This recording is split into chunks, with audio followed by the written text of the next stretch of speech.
Bonjour et bienvenue dans ma deuxième vidéo trucs et astuces, cette fois-ci autour du parsing de la date. J'avais fait une autre vidéo un peu dans le même sujet autour de la date, qui sera en lien dans la description, qui est comment jouer avec dans notre système, notamment à travers les tests. Là aujourd'hui on va voir un autre aspect de comment jouer avec la date, notamment sur des dates qui viennent dans notre système, dans divers formats qui sont souvent assez hétérogènes.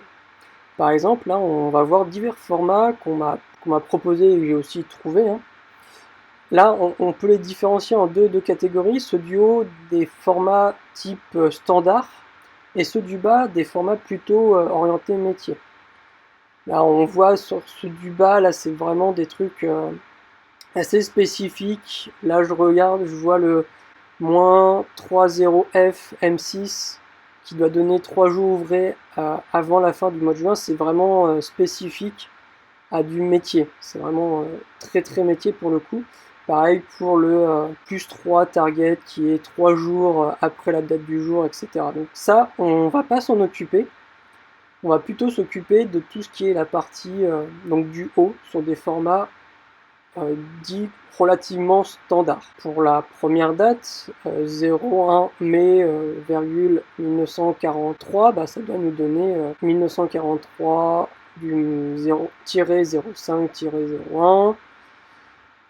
Là, j'ai une date au format Excel, donc avec un petit quote au début qui doit nous donner la bonne date. Ensuite, on a une petite particularité avec les dates du milieu là, le 1er mai 43 et le 8 août 08. Là, j'ai mis discussion avec le métier. Pourquoi? Tout simplement parce que le 43, on ne sait pas si c'est 1943, 2043. Dans la partie de droite, on peut remarquer qu'il y a les tests en fonction des différents cas que j'ai géré, et le dernier test qui est les cas qui sont pas supportés. Donc je vais lancer la série de tests pour vous montrer qu'elle passe. Donc en effet, tous mes tests sont ouverts. Donc là, on va décortiquer rapidement la classe que j'ai appelée Universal Date. On peut l'appeler comme on veut. Donc là, on voit qu'il y a déjà une locale pour prendre en compte les dates françaises.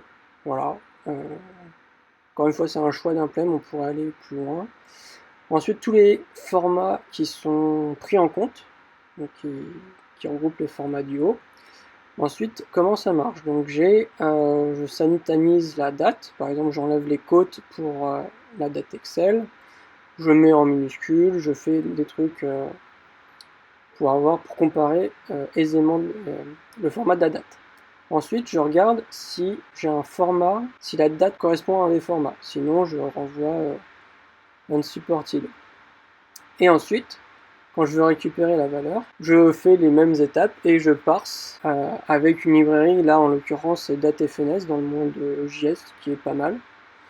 Ça me permet de percer avec le format qui a matché les options et de me renvoyer une date avec comme base la date du jour. C'est pour ça qu'il y a un petit newDate dans la fonction parse. Ensuite, on va aller voir un peu comment manipuler cette classe dans un fichier de démo. Je vais juste vérifier que je peux lancer le fichier avec un console log. Donc ça marche, tac. Là, en premier exemple, on va prendre le premier. Voilà, on va juste changer la date. Donc date 1 égale notre classe, new universal date. Et je mets la date. Donc en l'occurrence, une date avec le premier format. Donc par exemple le 4 juin 2024 avec une petite virgule. Puis je console log date 1.value qui devrait me retourner donc la bonne date. Donc elle nous ressort le 3 juin. Pourquoi? Parce qu'elle est en time zone, elle est en plus 00. Du coup, comme on est en juin, on est en plus 2, c'est pour ça qu'on a le 3 juin, mais à 22h. Donc on est bon. Ensuite, je vais tester un autre format. Là, par exemple, le format mois année sur 2 caractères. Et on va voir ce que ça nous retourne. Donc ça nous retourne bien le 30 novembre à 23h. Pourquoi? Parce que c'est censé nous retourner le 1er décembre à minuit. Donc tout à fait logique parce qu'on n'a plus qu'une heure de décalage en décembre. Là, on va essayer le format, on va dire Excel avec la petite côte au début de la date. Et là, on voit qu'on a récupéré également une bonne date au bon format. Donc, en l'occurrence, le 14 novembre 2017 à 23h. Donc, toujours avec le décalage horaire parce que je suis en GMT 0 dans la console. Donc là, la vidéo touche à sa fin. Donc, en conclusion, on a pu voir qu'à travers une classe qui s'appelle un value object dans le monde DDD, on peut donc gérer tout un tas de formats d'entrée, on va dire, de formats qu'on peut lui fournir en tout cas dans le constructeur. Et lui, cette classe-là englobe toute la logique pour pouvoir nous formater, nous redonner un objet de date en l'occurrence valide.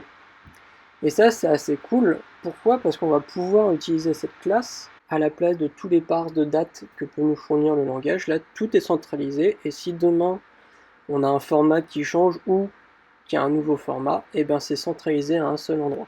On n'est pas obligé de repasser dans tout le code avec le risque d'en oublier. On a juste à appeler cette classe, voire même à l'étendre si on veut lui rajouter des comportements. Mais là, c'est tout centralisé, et si demain on a un format en plus ou en moins à gérer, on va modifier la classe universalDate et ça sera pris en compte partout où elle est utilisée. On est pas mal en termes de maintenabilité, d'évolutivité et même de testabilité au final. On sait de quoi on parle, peu importe le format de la date d'entrée, ça va nous redonner, quoi qu'il arrive, une date valide au format qu'on souhaite manipuler nous. Voilà, j'espère que vous avez appris des trucs, j'espère que ça va vous aider sur vos projets, parce que la date, c'est quand même quelque chose qu'on manipule assez régulièrement. N'hésitez pas à mettre des commentaires et le lien du repo sera dans la description. Je vous remercie et puis à la prochaine.